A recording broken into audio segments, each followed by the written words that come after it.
ओमित्येकाक्षरम ब्रह्म व्याहरण माँ मनुस्मरण यह प्रयाति त्यजन देहम स याति परमाम गति। यह गरुड़ पुराण का श्लोक है और यह भगवत गीता के भी हूबहू श्लोक है।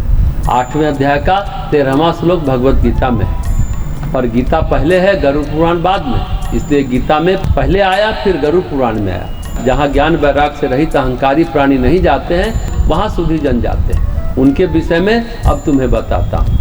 मान मोह से रहित, आसक्ति दोष से परे, नित्य अध्यात्म चिंतन में दत्तचित्त, सांसारिक समस्त कामनाओं से रहित और सुख दुख नामक द्वंद्व से मुक्त जो ज्ञानी पुरुष है वही इस भव्य पद को प्राप्त करते हैं। निर्गत मोहा दित संग दोषा अध्यात्म नित्या विनिवृत्त कामा द्वंद्वैर विमुक्ता सुख दुख संगैर गच्छन्ते मूढ़ा पदम व्ययम तत्व।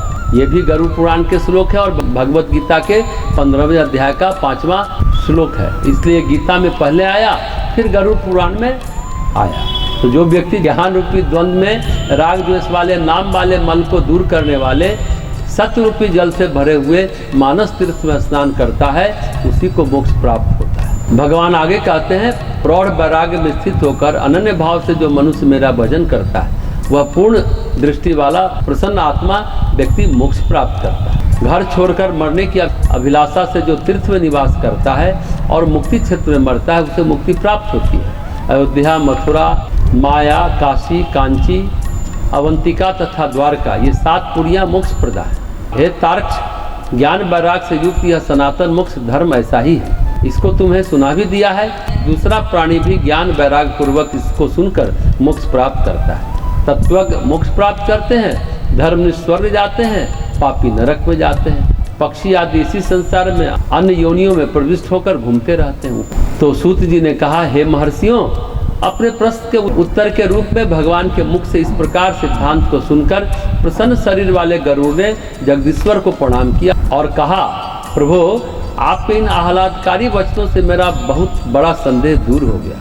ऐसा कहकर उन्होंने भगवान विष्णु से जाने की आज्ञा ली और वे कश्यप जी के आश्रम में चले गए। हे ब्राह्मणों, जिस प्रकार प्राणी मृत्यु के बाद तत्काल दूसरी योनि में चला जाता है अथवा जैसे वह विलंब से देहांतर को प्राप्त करता है, इन दोनों बातों में परस्पर कोई विरोध नहीं है। हे तात, जैसा मैंने भगवान से सुना है वैसा ही मैंने आपको सुना दिया। लक्ष्मीपति भगवान नारायण के इन वाक्यों को सुनकर मरीच पुत्र कश्यप भी बहुत प्रसन्न हुए। ब्रह्मा से इस महापुराण को सुनकर मैंने आप लोगों को भी वही सुनाया है, इससे आप सभी का संदेह भी दूर हो गया।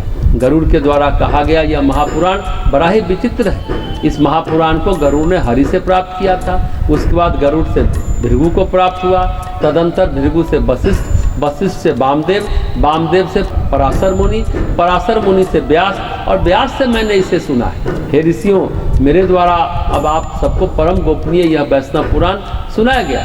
जो मनुष्य इस महापुराण को सुने या जो इसको पढ़े वह इस लोक और परलोक सभी में सुख प्राप्त करता है। संयमनी पुरी में जाते हुए प्रेत को जो दुख प्राप्त होता है उसका जैसा निरूपण इस महापुराण में किया गया है। इसे सुनने से जो पुण्य होता है उससे कारण वह प्रेत मुक्त हो जाता है। इस महापुराण में कहे गए कर्म विपाक आदि को सुनने से मनुष्य को यहीं पर वैराग्य प्राप्त हो जाता है। अतः जिस प्रकार से हो सके प्राणी को इसे अवश्य सुनना चाहिए।